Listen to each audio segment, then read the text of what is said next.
All right, we are back. And as you know, on Friday, we do the Friday financial news wrap up with Mr. Michael Zuber. How are you, Michael? I'm doing well, man. I always like to kind of look back at the week, see what we did. So thank you for giving me this time each week. I appreciate what you do. And I know our audience loves the content, especially now because the world is changing. So today is July the 1st. It's 4th of July weekend, July the 1st, 2022. Let's get right into it. Something we talked about pre-roll. Why is July 20th important? Yeah, so I put out a video in the last 48 hours, basically declaring that July 20th is going to be date that the real estate market kind of, it really hits all of us, that the market has shifted. We're all like, I have a buy box. I talk to brokers across the country. We're all seeing our little pockets change. It's going to hit the national media no later than July 20th, when the National Association of Realtors posts existing home sales. They're going to be down. They're going to be down a lot. Inventory is going to show a big jump.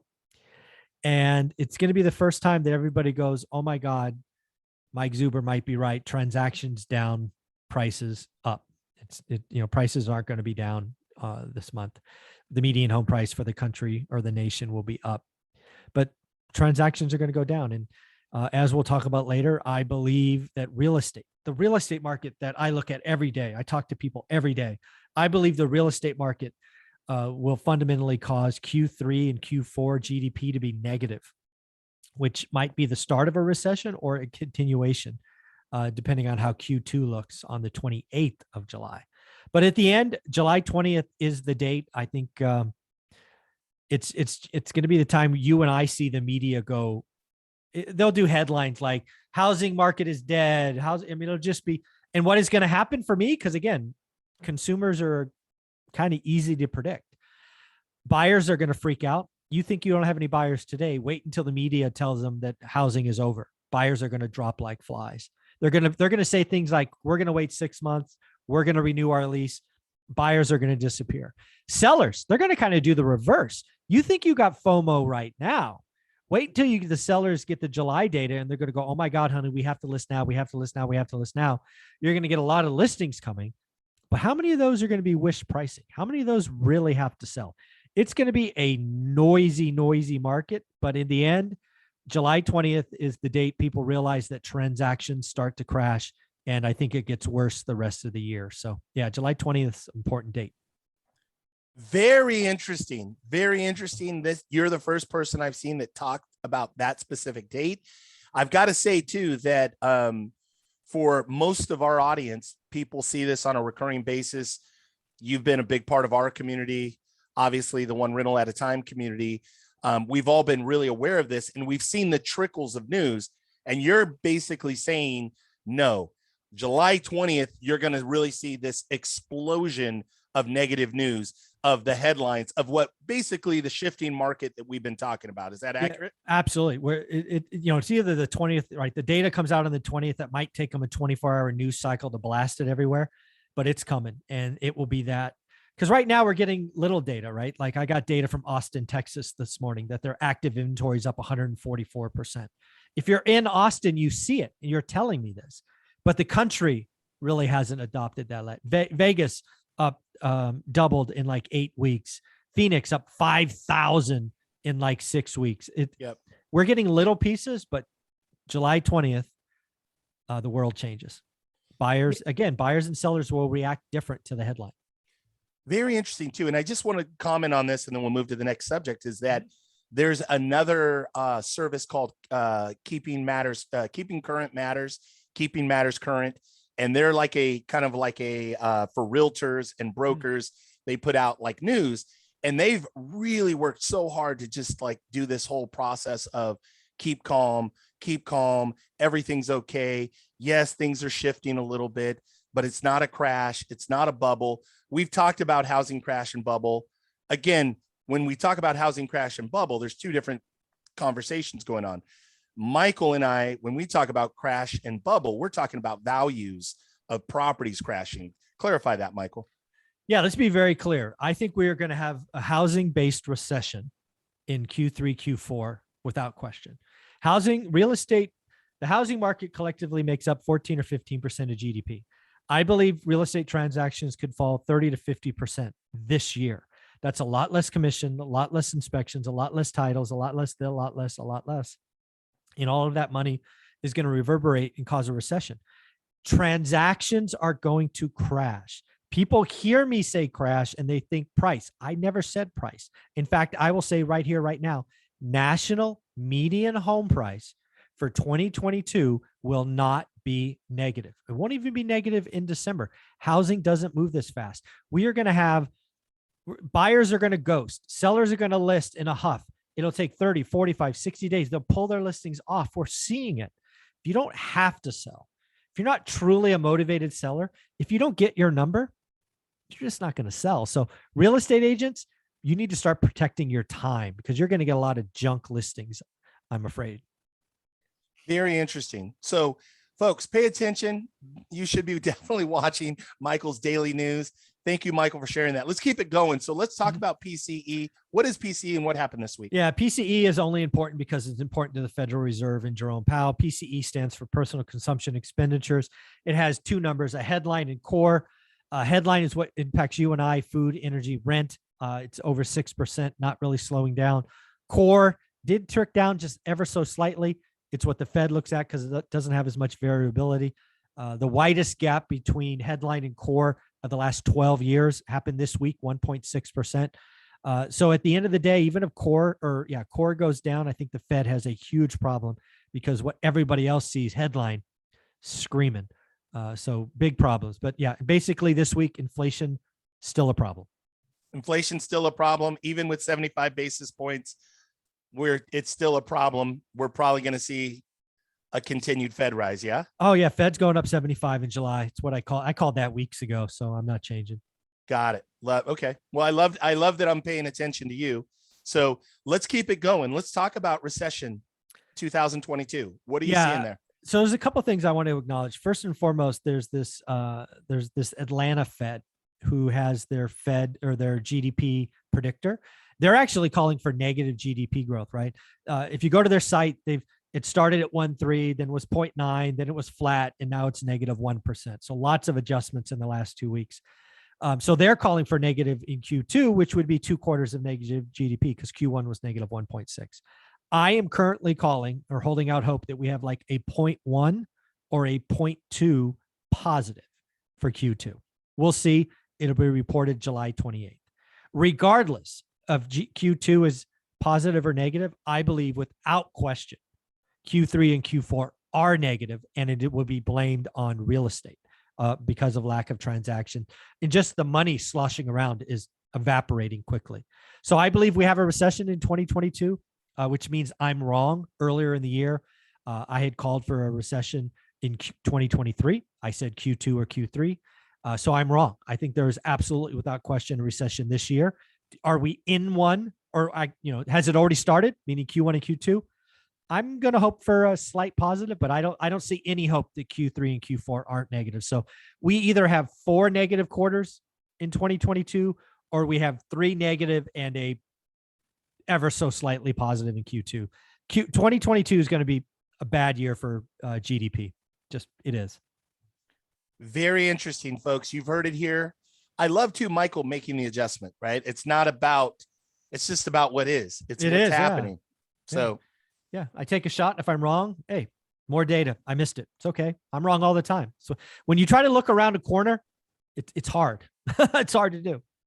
Well, you've been doing an amazing job of really digging into the data, and you've been warning us. We've been talking about this. We always say this, the last 6, 12, 9 months we've been in this conversation. So let's keep something we haven't talked about in a while. Let's move to the next topic, the 10-year Treasury.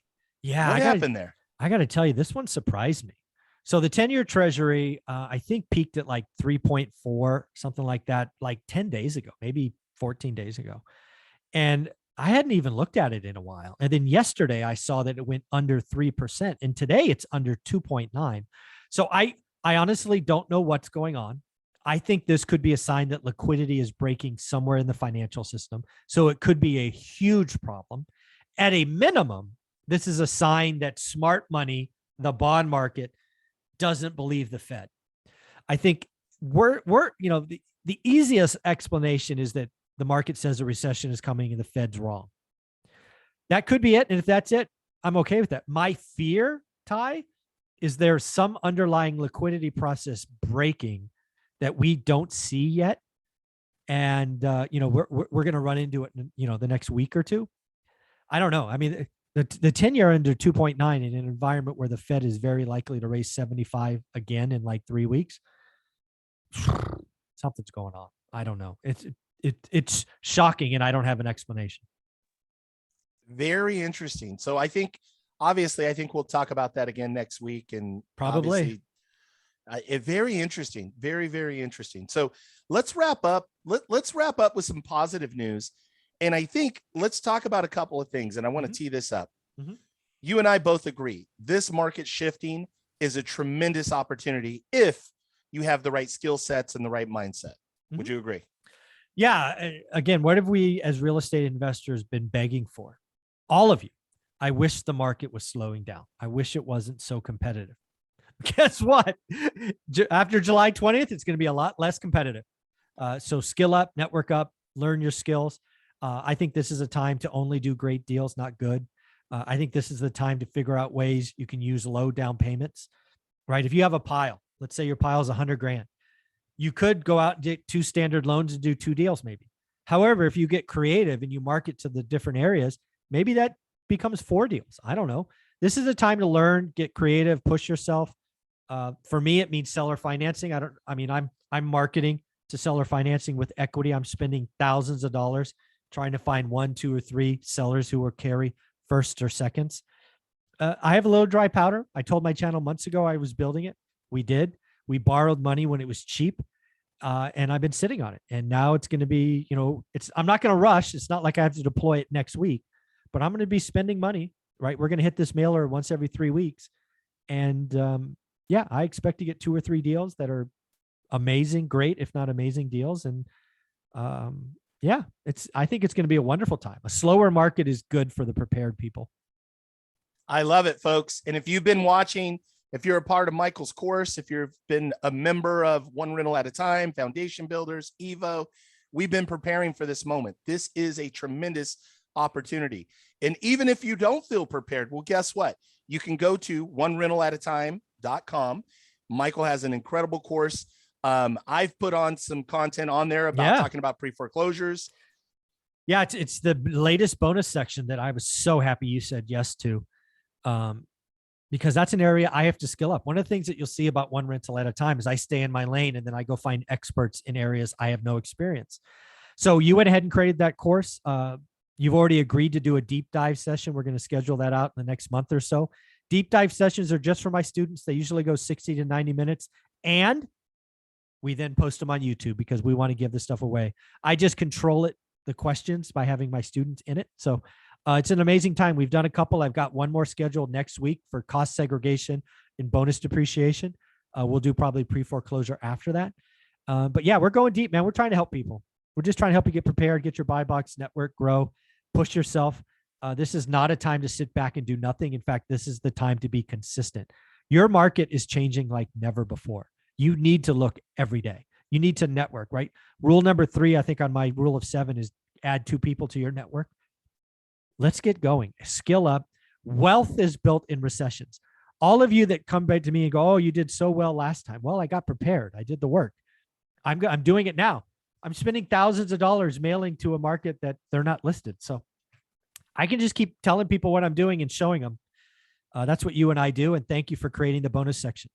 Yeah, I'm excited too, because even I had promised you, and I'm going to do a third piece, which is I'm going to do a creative finance piece, talk about seller carry, talk about sub-2, talk about hybrid transactions, also in terms of deal structuring, in terms of contract and buying pre-foreclosures, things like that. So also I'll prepare that in the next 10 days for you as well. Beautiful. Super excited to do the deep dive. Thank you, Michael. I want to just share real quick, folks, if you don't have the books, the 2 books are right here, One Rental at a Time, Conversations with Real Estate Millionaires. You can find them on Amazon. I can say that a lot of you already have the books. Give this man a 5-star review. You can buy the course. If you're not a member of Michael's course, buy the course. I also want to share, Michael, for your audience, for our audience, we are running a special. It's 4th of July. So guess what? I've got the real estate coupon, the world's biggest real estate coupon right here. We have general admission tickets. They will sell out. We have general admission tickets for, you'll see this here, $300. Wow. $300. The discount code is event 300. People can go to rehybridevent.com, RE like real estate, rehybridevent.com. We're doing a live event August 11th and 12th. Michael's going to be there as our guest speaker. We've got Mr. Thatch Nguyen. Did you see Thatch's video today talking about interest rates? Not yet. No, it's on my to-do list. I love, so Thatch Nguyen is going to be there. You guys know Thatch. He's the Burr guy. He's absolutely incredible. He's going to be one of our keynote guest speakers along with Michael. Michael, what are you going to share with the audience, and maybe just some thoughts, a little teaser? Yeah, I've been asked to give my kind of state of the union of housing, and a housing market on August 11th is going to be very different than today. Because as we said in episode or part of this, July 20th is a big date. So I'm going to be giving you the latest and greatest, what's going on in housing, what's going on. Is it scary? How do you do it? I guarantee you it'll wake you up, because I'm just going to give it to you. I got nothing to sell, nothing to do. I'm going to give you the straight skinny. So I'm going to try to wake you up, and hopefully everybody sees that wealth can be created in the next couple of years. That's my goal. I love it. Michael, thank you for all that you do. Happy 4th of July. We live in a great country where we have the opportunity to create wealth. So God bless. Thank you so much, Michael. Appreciate all that you do. Thank you. You got it. Take care.